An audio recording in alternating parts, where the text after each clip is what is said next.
Hi, my name is Chris Parkhurst. I'm a documentary filmmaker, and I'm also the host of the Documentary Life podcast, a show that spans 140 episodes, has been downloaded in over 135 countries, and I've been producing for about 5 years. I decided to put each and every episode up here onto YouTube to sort of expand the audience, and as we say in the show, maybe inspire and inform some more doc filmmakers, hopefully like yourself. In the episodes, you may find some older, maybe outdated URLs, in particular any of the documentary filmmaking courses that we do offer online. If you have any questions about the URLs, simply look in the show notes on this page, here on this YouTube page, and that'll be able to take you where you need to go to. Other than that, I hope you enjoy the show, and it's great to have another listener to the Documentary Life. Have a great day. Microphone check, 1, 2, 3. City, sibilance. Levels check, good, sounds good. 1, 2, 3, rolling and... If you are by yourself and you have to shoot and you have to direct and you have to edit, you're looking for that impartiality. So you don't need another editor to do that, because editors cost a lot of money, certainly good ones. You can cut a scene and you can get someone to view it, someone you trust, someone who's good with narrative, and you can get that impartiality.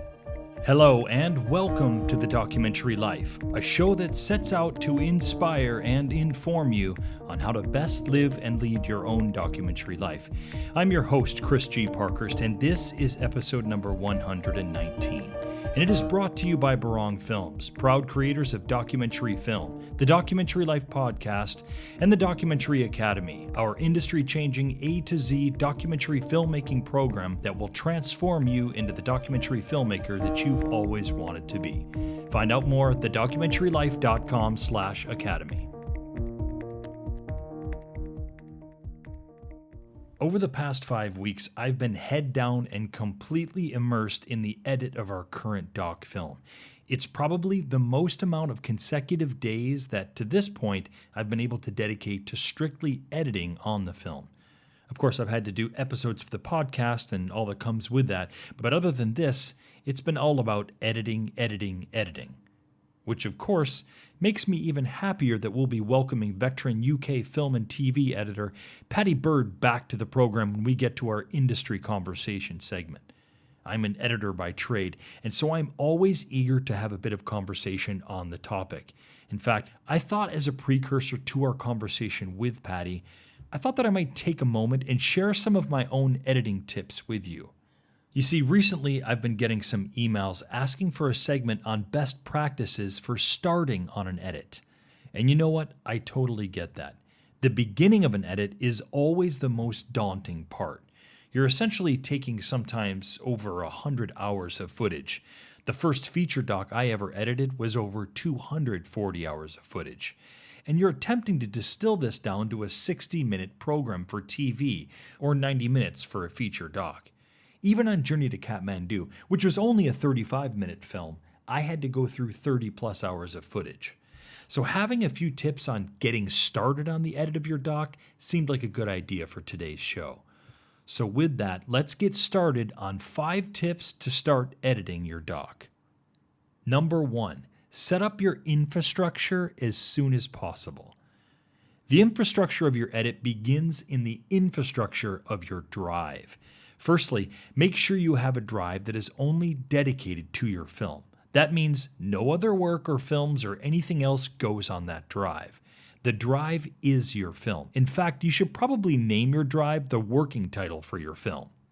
From there, make folders for all of the major components to an edit, like footage, audio, graphics. And within these folders, you'll have subfolders like, for instance, in audio, you might have raw audio files, music sources, sound effects.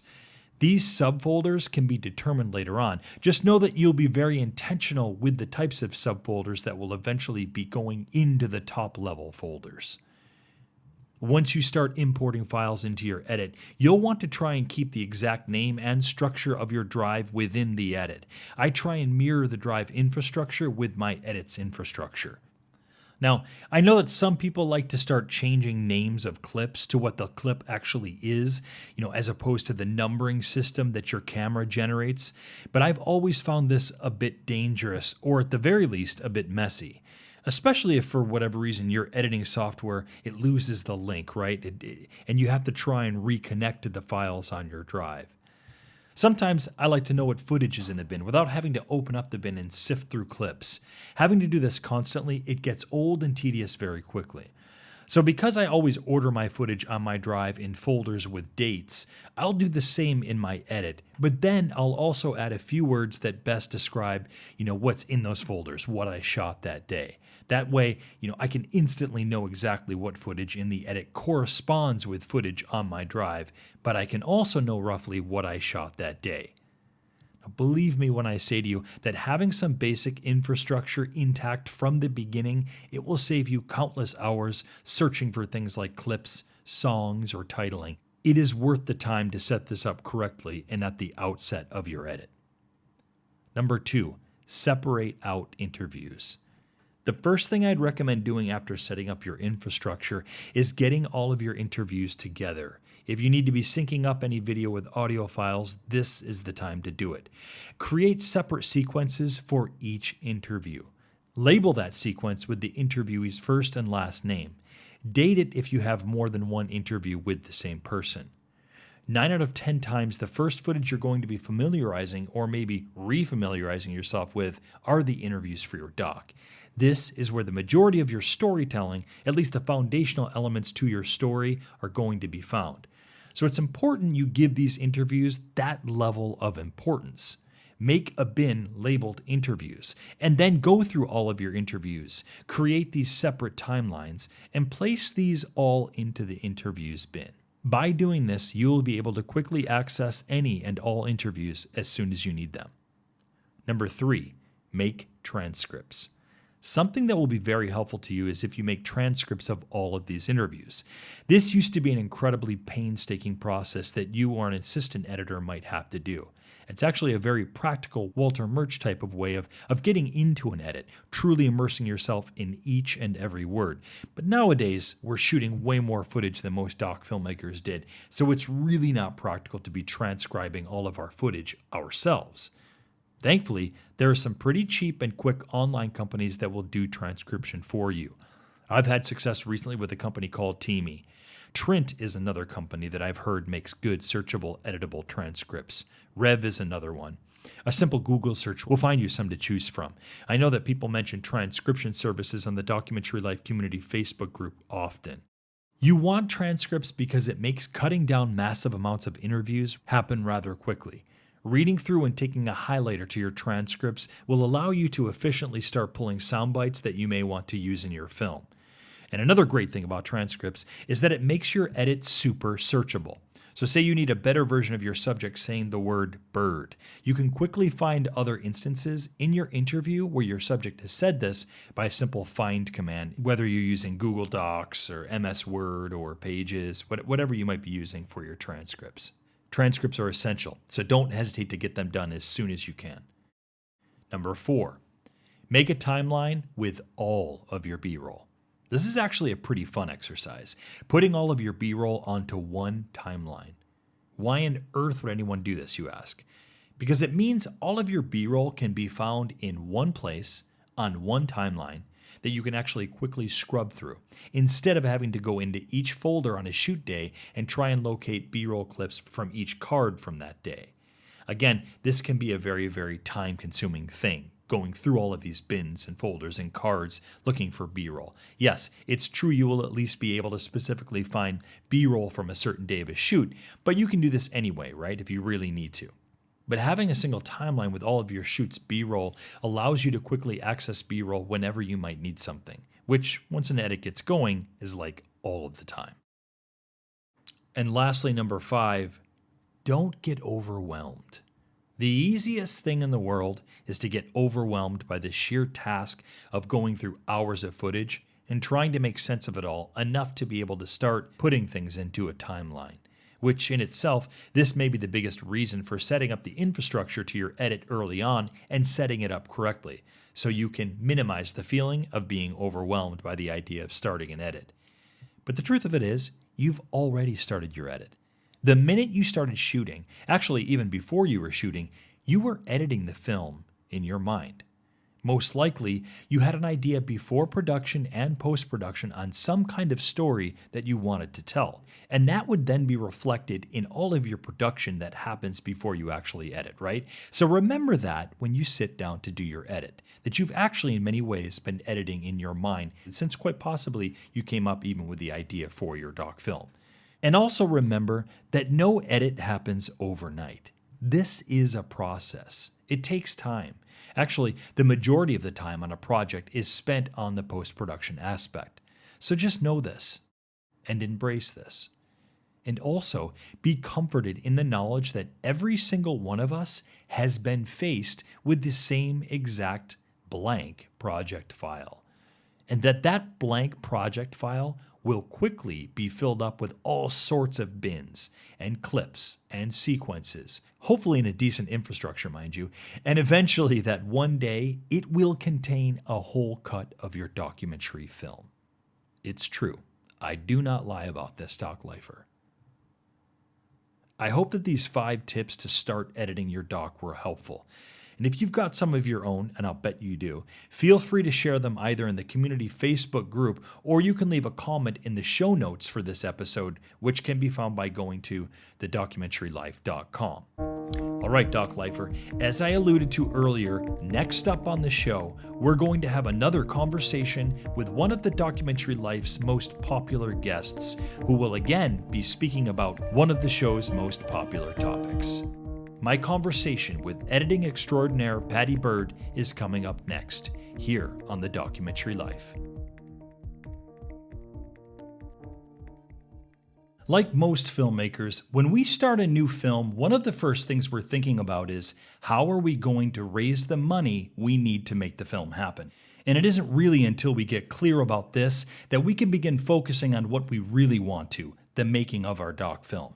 We're sure you know this feeling very well yourself. One of the ways that we've found to raise significant funds over the last handful of years has been to run strategic and effective crowdfunding campaigns, effective to the tune of $32,000 raised, the building of a connected and engaged audience, and obtaining many other items of information, resources, and contacts previously unknown to us. The advantages have been huge for us in every campaign we've run.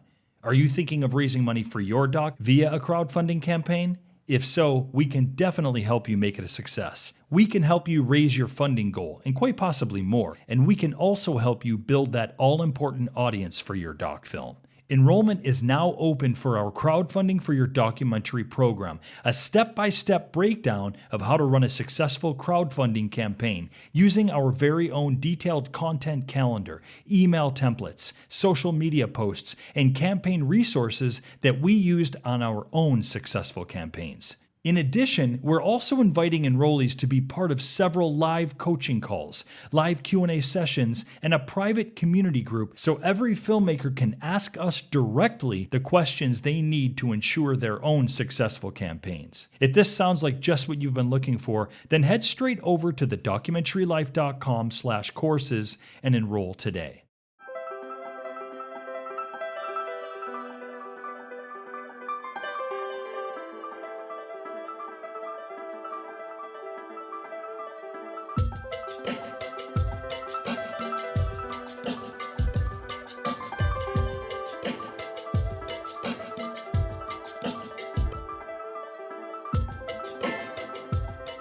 Paddy Bird is one of television's most prolific and accomplished editors. For the past 15 years, he has edited dozens of primetime documentary, entertainment, and reality TV shows for British and American television.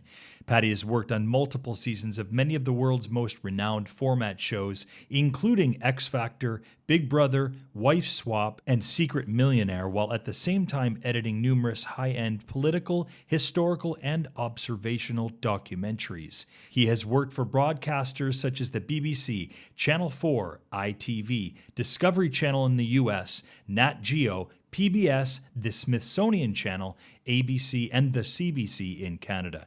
He is a voting member of the prestigious BAFTA editing chapter and has spent many years teaching Final Cut Pro and Avid at Soho Editors, Europe's largest post-production training center.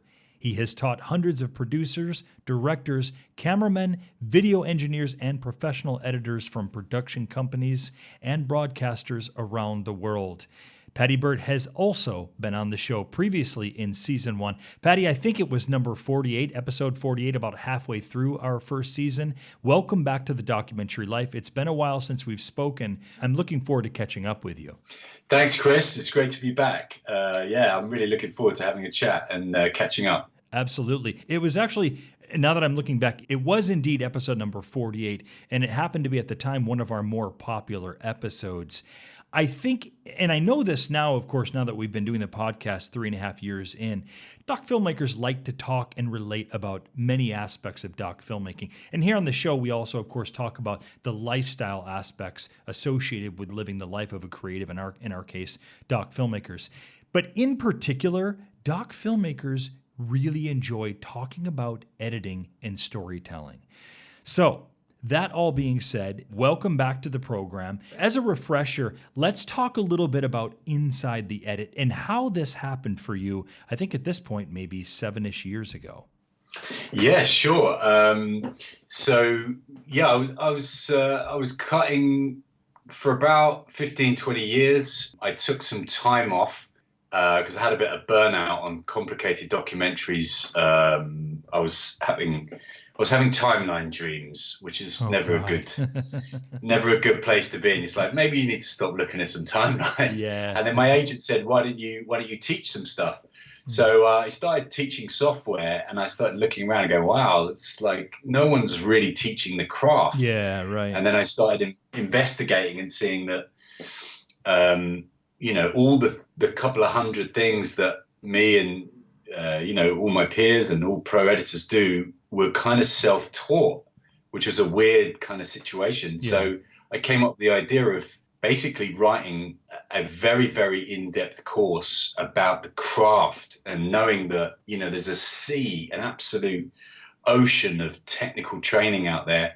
And none of it actually teaches you how to tell a story. Yeah, right. How to move an audience to tears, or how to elicit all these emotions, and how to work with difficult footage, and all these stylizational aspects of that we do every single day in edit suites, no matter what genre we're cutting, whether it's drama or doc or reality or corporates or whatever. There's hundreds of techniques and stylization principles and structural principles that I had never really seen anywhere. And I thought it was about time, considering that over the last 10, 15 years, we've seen this democratization of technology, which is great. When I started, an Avid was $100,000, and it was open to a very few amount of people. Yeah. So I thought it's about time someone democratized the craft, now that you can get a piece of editing software for free or $20 a month. Yeah, right. So that was the kind of motivation around it, really, to kind of democratize all these artistic concepts, which didn't really have a name, and, allow people to really, really take their films to a next level. Because with if you don't have a good editor, or you're not good at editing, you can shoot the most beautiful footage and it will look average. Editing is the center of all filmmaking. It's the sum and the result of all the hard work with all those talented people. So if it's not edited well, good editors can take beautiful footage and they can make it beautiful, but they can also take bad footage, or footage with particular holes in it, or stuff that wasn't got on the day, or whatever, and make it really beautiful. So I wanted to kind of hand that over to the next generation, and also do it in a really kind of inspiring way. So that was the story of Inside the Edit, really. Are there some updates that we should be aware of in the past year or two that you're excited to share with people? Oh, yeah. So we're just about to launch our new site in the next, I think it's in the next week or two. Fantastic. Which is a completely new look and feel. Yeah, it's really, really, we've been working very hard on it over the summer with a ton more content. We're actually just had our master's degree sanctioned by a major UK film school, which will be completely online. So all our members can actually get a master's degree in creative editing wherever they are in the world, which is a kind of world first. And you'll be Inside the Edit forms the basis of the course, but you'll be talking and being part of a community, having lectures from me and from the film school lecturers, doing special master classes, and most importantly, being graded and given feedback on your cuts as you grow over that year or 2 years, whether you do full-time or part-time, and get that kind of relationship that you would have in the working environment. We're going to replicate the pro working environment and kind of take what usually takes about 10 years to learn. We're going to compress that all down into a year to 2 years. It's going to be the most, comprehensive and intense, in a beautiful way, and rewarding educational experience in the editing world. That's what we're hoping for. Yeah. So there's loads of really cool stuff happening, and we've got loads of new content appearing on the site as well. We're halfway through our scoring tutorials, which have proved incredibly popular. Wow. Because I've never seen anything that breaks down how you actually score a documentary or anything like that. So we've gone into tremendous detail. We've got like 25 tutorials just on scoring. Paddy, let's talk a little bit about some specifics of editing. And part of our conversation is going to be directly inspired by, we put a post up recently in our community Facebook group. And Inside the Ed has been pretty popular with listeners of our program. So some of these are directly inspired by questions that our listeners had. And so I guess what I'd like to start out with is, let's talk a little bit, Paddy, about workflow. So we're going to talk about the very early process of maybe setting up an edit and moving forward with an edit. I'd say in this case, we'll use a documentary feature as an example. Why is workflow such a critical component to our editing? And what are some common mistakes first-time doc editors might make in their workflows? Yeah, that's a really good question. Workflow, I think you could probably branch it out into some further themes around structure, organization in the early days. Yeah. And I would say that's critical. Some of the big problems that I see with, editors new to the craft is they finish shooting and they just start cutting. Yeah. And you have to have a kind of macro look before you approach, because you've got the complete whole, which is a film. You've got specific acts. You've got a start, you've got a middle, you've got an end. And each scene has a start and middle and an end.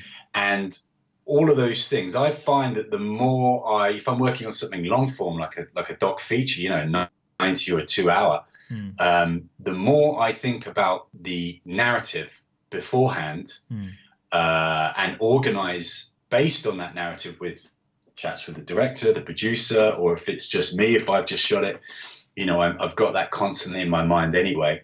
And I will start writing out intentions and narrative points throughout, because, we're designing a kind of emotional and narrative roller coaster over 30, 60, 90, 2 hours. Yeah. So I will look at what points I'm going to be eliciting certain emotions, at what points I'm going to be unpacking the story, where these stories intertwine, where the payoff is, where I set things up and I pay something off. I would think in a very sort of broad way before I even start cutting. And I will let the organization of the footage reflect what's going on in the script. So I'll start bunching it together in terms of like acts. It could be themes, storylines, characters, who's going to talk about what. These are all the kind of things that I will look through for a good couple of days before I start. So all of this, as we know, changes as we start getting into it.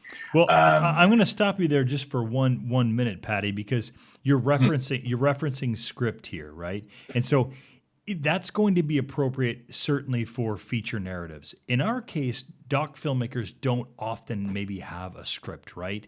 Unless you're recommending, look, you need to have a paper edit. You need to have a paper cut before you start cutting. So is there a way to direct that part of the conversation, or this workflow part of the conversation specifically to doc filmmakers who aren't operating with a script, we'll say? There's all kinds of docs. I mean, if you're in an Yeah. ob doc, then no, you wouldn't have a script. But if you're doing like a complicated science documentary that is telling a historical perspective, then you would have a script. Right. You would have more of a script outline, and you would have the director, if you're working with a director, who would have gone through and done a rough approximation of the narrative. It wouldn't be in any great detail. It wouldn't be in any kind of like fine, this follows this follows this. It would have a rough idea about that. So there's, docs, there's tons of different subgenres. But in terms of like, if we're doing something like an ob doc and you're shooting in over a long period of time and you're intercutting interviews with actuality and stuff like that, I would be blocking them out. One of my favorite things I would do is when I start looking at the footage and start looking at the, even in an ob doc, you got an idea of there's something where you're going to start and there's something you're going to end. You're going to tell a story. You may not be a very detailed narrative about how you're going to intertwine cleverly that story, whether it's going to have dual narratives or whatever, stuff like that. But you will have an idea about the main blocks of where the audience is going to go. You're going to say X at X point. So I tend to, what I used to do a lot actually, and I still love doing, is putting titles on the timeline. The first thing I would do after I've had these initial chats and go, right, this is the intro, this is act 1, this is act 2, this is act 3, and get a kind of visual breaking down, and then start piecing together this breaking down and workflow and ideas into a timeline of blocks, because then my mind starts to see structure in something. Now, all these blocks may change. Some of them may stick, some of them may expand, some of them may get deleted. But essentially, what I'm preparing my mind for is the idea that I'm taking myself first, because as an editor, I'm the first audience, on a journey. And these are the main component parts of what's going to happen. But as you say, it can all end. There may not be a script, but I do know the rough approximation of what's going to happen. And once I've got that on the timeline, what I can then do is experiment with different ways to tell the story. So maybe this is not a linear story. Maybe this is a split narrative, and I take two particular things and I start intercutting them and looking for jump off points between each narrative. So it's like, I think Napoleon or someone said it first, or he was talking about war, but he said, to have a battle plan is a complete waste of time, but if you don't have one, you're screwed. Right. So it's like that kind of thing, like just have the plan, even if the plan gets completely thrown in the bin, because you don't know what you haven't got. So until you know what is not working, you kind of don't know what's gonna work. What exactly needs to be covered in conversations with the decision makers, maybe before you start on an edit? I mean, the initial conversations I would have with any doc director would be around, first of all, they'll tell me the story. So it would be the elevator pitch. Hey, there's this thing that happened and it's so amazing because of X, Y, Z, and it would be really exciting. And this is the journey we're going to take on. And so I'll go, okay, that sounds interesting. My general thing in documentaries was if I don't know the subject, then I'm intrigued. I'm like, wow, I want to know about this. Yeah, right. And that's what documentaries are so great for. It's like doing a degree in a subject you know nothing about. Yes, that's right. It's a beautiful, beautiful way to learn as well as to create art. Yeah. But the initial conversations when you've taken the job and you're actually in the edit suite, those first couple of hours on the Monday morning is usually around, okay, so, right, this is how much footage we've got. We've done this. Yeah. What do you have? Who are the main characters? What points? So we read through the script together. If there was a script, if it's not based on, if it's like an old doc or something like that. What are the good points? Where are we leading up to? Where are we going to start? Where do we want the emotions to the emotional mindset of the audience throughout the kind of film? It's these initial kind of tweaks and investigations as to where the power points are, where the kind of emotional points are, where you may have condensments in the story. So you could be telling one scene, may be telling the story about something, and it could happen in near real time. But the next scene could be a compression of 8 years of history. Right. And how are you going to tell that? Yeah. So, you can tell that in a couple of lines of voiceover and some music and some archive or something like that, if it was that kind of doc. Or you could do it in another way, which was, I'm going to show it in a character can tell the story in a condensement of sync that we put down to 90 seconds or so that's a kind of low to medium level of investigation, but it all comes down to one sheer point, which is the director's been sitting on this or with this, the showrunner, director, whatever you want to call them, wherever you are in the world, they've been sitting on this for months. They've probably, may have read a load of books or done a load of interviews with the characters kind of filming, and then they've gone through the production process, and then they've come and they're confident they've got everything. And this may take years as well. Like, some docs take many years to film. So the key thing about it is all geared towards, in those first few conversations, is I'm trying to get as much out of where the director is thinking on how this is going to be structured, and getting to know all the characters, what good happened, what bad happened, if there's any really beautiful dramatic moments. Like the amount of times I've sat first day in an edit suite and the director's got really excited, got, oh, watch this here, it's on disc 48, this is where someone cries, or this is where we doorstepped a politician, or whatever it was, and this is the these are the key kind of like, wow, that's the stuff that's going to be really cool. Yeah, so but it's all geared towards getting to know the story, the narrative, the footage, the characters as quickly as possible, so you can start having an input in structure, in narrative, in different ideas, and how to play the story for the audience. So, Paddy, more and more doc filmmakers these days are becoming editors of their own work, it seems like. And I'm curious, I'd love to hear from you. How do you think this is helping them become better directors or better DOPs or better filmmakers? There's a cliche in film and TV, editors make the best directors. It's as simple as that. Certainly some of the greatest directors of the last 50 years all started off as editors, because no other art form, we are the summation of everything. The camera, the script, the directing, the producing, the art direction, if there is any, everything goes through us. And we get to work out, we get to see, after you've watched couple of 100,000 hours of raw footage as an editor, or even if you just watch 10,000, you get to know what's good camera work and what's bad camera work. What works and what doesn't. What doesn't. This whole hour they shot afterwards, it's like, that's pointless. That we got it already. Like, you didn't need to shoot any of that kind of stuff. But also, what's good interview technique? You're sitting there watching an interview with someone, you're like, I wouldn't have said that there. Absolutely. I would do this. Yeah. So, why the hell didn't you give the perfect follow-up? Yeah. Yeah, exactly.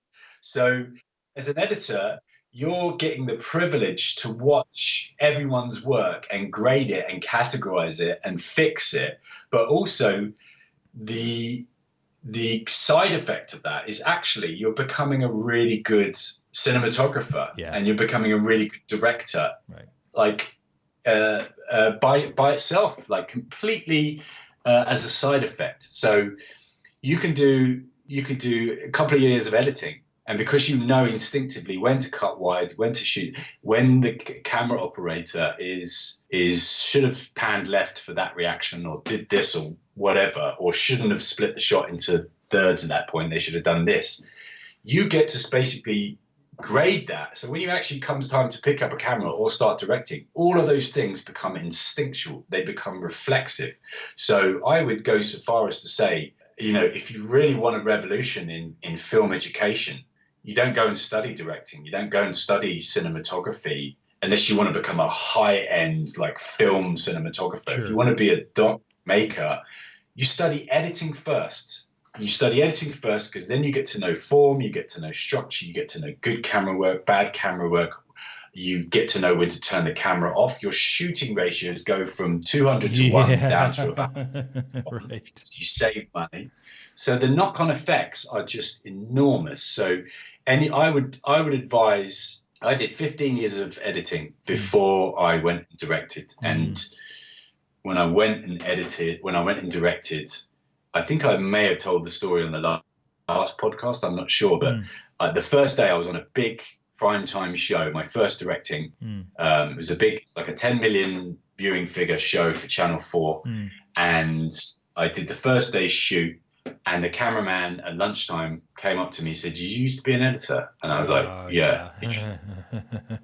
We would have, you could tell, that he was asking me, should we go and do the reverse angle of that? And I'm just sitting there going, nah, nope, don't need it. Nope, don't need it. That's right. Shooting ratios go down and down and down and down because you hone in on what is essential, not the problem with in the old days in film, it costs a huge amount of money to turn over a camera. Right, turn it over. You're spending money. As soon as that film camera starts whirring, you are spending money. It doesn't happen like that in today's digital world. So people are shooting and shooting and shooting. And the emphasis is to get as much footage as possible, and then we'll figure it out in post. And story suffers. The film could have been a lot better if someone who was driving the narrative, driving the direction, was trained in editing, in the summation of any kind of moving image film. I say it's essential. It's the key art form that makes sense of all the other art forms. But then I would say that because I'm an editor. Hey, amen, brother. I come from an editing background. I'm with you 100%. I couldn't agree more. People often say that you shouldn't edit your own films. But the thing is, realistically, and this I think that this encompasses a large part of our audience, micro-budget filmmakers may not have the resources, right, to hire out their own editor. So they end up taking on the edits themselves. What are some tips that you might have for the one person or the one-man band editor working on their own films? Well, first of all, I would like to point out my thoughts on this. And my thoughts are, I have never believed in that. I've never believed. I'm sorry. I've directed and edited lots of different projects, and I just don't believe in it. I do understand the theory behind it, in that you think that actually you're going to be overly cutting or undershoot, which is quite rare. That's an often complaint that certainly broadcasters have. They're like, okay, you're undershooting and you've got no leeway if we want to change something. But then you don't have that impartiality because you're emotionally tied to the content. That's right. I think if you are training your mind to do that from the outset, and giving yourself options and being impartial, it's more of a mindset, then I don't think you run into those problems. There are tips and tricks that you can do around that, and this is what we teach in Inside the Edit. Like if you are by yourself and you have to shoot and you have to direct and you have to edit, you're looking for that impartiality. So you don't need another editor to do that, because editors cost a lot of money, certainly good ones. You can get someone else to. So you can cut a scene and you can get someone to view it. Maybe someone you trust, someone who's good with narrative, and you can get that impartiality. And the key thing in all of this kind of stuff is don't load anything, don't frame or create any kind of presupposition in their mind and say, right, I'm going to show you this sequence. I had some problems with X, Y, Z, see what you think. Because then it's like first impressions are like butterfly wings. You touch them, they never get off the ground again. You need that first impartiality. So you sit there and go, what do you think? We instinctively watch so much stuff, like everyone does. Like the amount of like content that we watch, whether it's high end or low end or YouTube or big docs or whatever. The human mind is instinctive and knows if they're confused or not. Because you can if you have a certain set of issues that you have with something, you can write those down as questions afterwards. Like, you don't preload the mind of the viewer, your friend. I used to show stuff to my mother, who's nothing. She doesn't know anything about filmmaking. But I always picture her. Would she understand this? And so you can actually show someone a scene or a film or whatever, and they'll know that. They'll say, if you think it drags in the second act, or if it's too long in certain parts, you can ask that afterwards, but only until you get their first impression. What do you think about this? And it's kind of an interview technique, a good interview technique for a documentary, for a director will be based around the order and the impact that each one of these questions will have. And you can apply the same to getting that kind of feedback from someone that does get over that impartiality thing, that gets over that issue. And I found it works many, many times. I often find working, having spent 20 years in post-production houses in Soho and New York and LA and stuff like that, that usually the person who's the edit assistant, who's there to, do all the kind of techie stuff and very kindly make you some toast or get you a flat white, they're usually an avid filmmaker, aspiring filmmaker, aspiring editor, aspiring cinematographer, whatever, doc maker. I usually would, because they're an audience, but they're also a trained audience, in obviously not trained as in they're working professionals, but they're trying to get into it, and their mind is around filmmaking. Yeah. Say, what do you think of this? And they'll like it because not a lot of people do that, and just ask them questions and the effects that I've done that. Someone did that to me 25 years ago, and I was like, oh yeah, thanks, man. That's really cool. Absolutely. Right. Thanks for asking me my opinion on something. Yeah, because they're, you treat them as equals and a professional, aspiring filmmakers. And what did you think? What did you think this? And they may give you some candid answers. They may get a bit nervous and go, oh, well, I they thought may it was answer. Yes, it's not. I don't want it to be great. I want you to tell me what's wrong with it. Yeah. So yeah, there is that thing that to get out of jail. But I've always edited my own footage. I don't see it as a problem. I have a kind of mindset whenever I stop working on a scene and then go back to the first frame and press play, I kind of reset my mind and pretend it's not me watching it. Yeah. And I pretend it's my mum or someone who's not trained in film, and we go, what are they going to think? And something vicariously happens to you. We all know this. Like, you watch the film 25 times. When, like, I remember,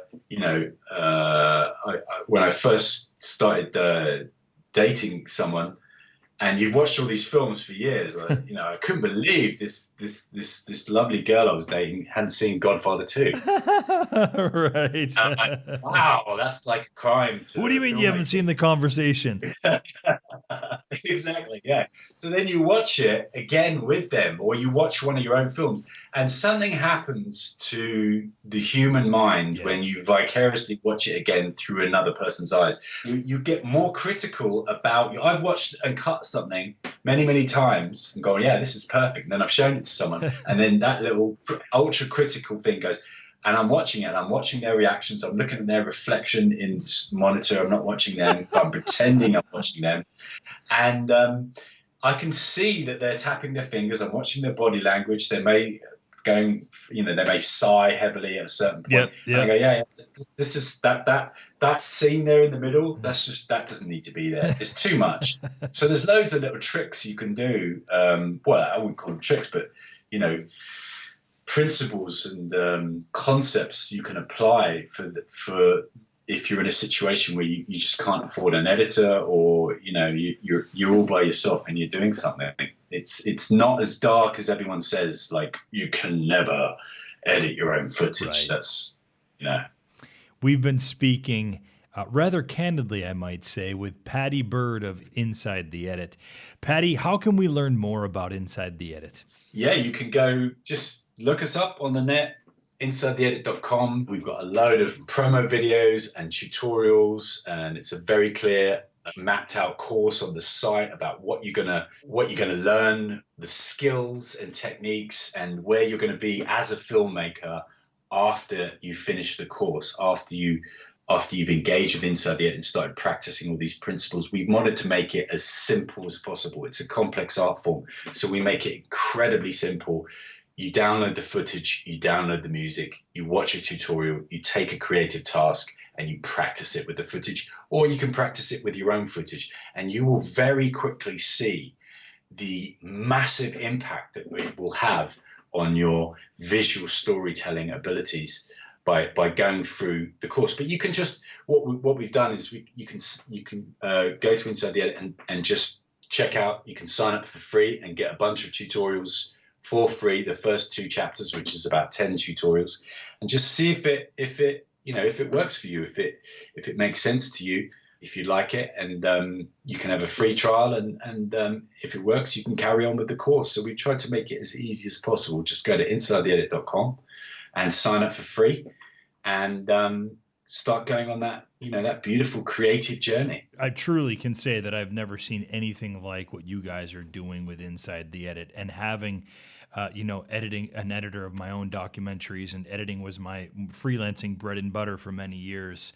I truly have an appreciation for so much of what we've talked about, certainly in today's conversation, going back to our prior episode, and anything that I've seen from Inside the Edit. And this also, I should say that we've heard from a number of people who went on and signed up for Inside the Edit, and they had nothing but good things to say about it as well. So I truly can't speak highly enough for all of the efforts that you've put into this, and how much it continues to grow today. And of course, we're going to have we'll have appropriate links for Inside the Edit certainly up in the show notes for today's episode. So Paddy, again, a tremendous conversation loaded with all kinds of great post-production insight. You speak very openly and candidly about editing and storytelling, and you speak in a language that so many of our doc filmmakers can really, really relate to. I've said it before, I'll say it again. I love what you're doing with Inside the Edit.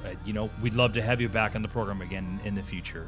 Thanks again for coming on to the Documentary Life, Paddy. Great conversation. Fantastic. Many thanks, Chris. I really appreciate the invite. It's been great chatting with you.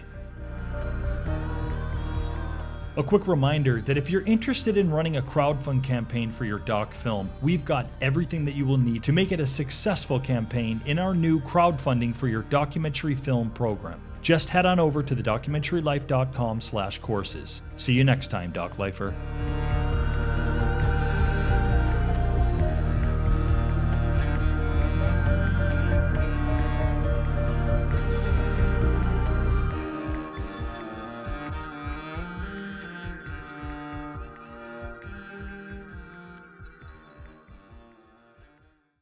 Thanks again for listening to the show, and remember to like and subscribe to this channel. Also, remember, for any of the URLs that may or may not be outdated, and you want to get the most up-to-date information, perhaps for the documentary filmmaking courses, for the blog, for other episodes, just go ahead and check in the show notes below on this YouTube page, and that'll give you the correct URLs to use. Thanks again. Have a great day.